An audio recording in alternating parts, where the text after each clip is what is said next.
குலதெய்வம்னா எதுன்னே தெரியாதவரா நீங்கள்?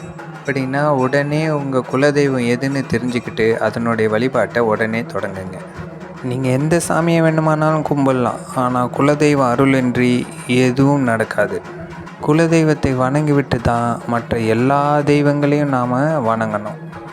கடன் பிரச்சனையா, அல்லது தொழில் சம்மந்தப்பட்ட பிரச்சனையா, அல்லது குடும்பம் சம்மந்தமான பிரச்சனையா, எதுவானாலும் முதல்ல இறைவன் மீது நம்பிக்கை வைத்து கும்பிட வேண்டும்.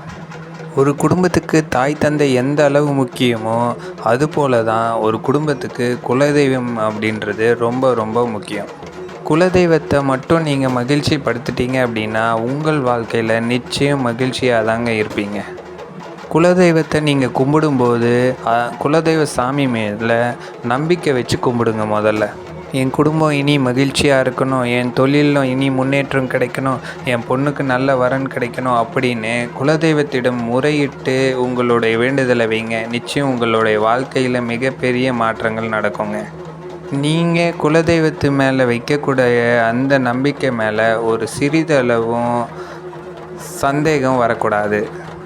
நம்பிக்கை மேலே நம்பிக்கையை மட்டுமே வைங்க, சந்தேகப்படாதீங்க. இந்த வீடியோ பார்த்த எல்லாரும் வாழ்க்கையில் எல்லா நலமும் வளமும் பெற்று சந்தோஷமாக வாழணும்னு நான் வணங்கக்கூடிய இறைவன்கிட்ட கேட்டுக்கிறேன்.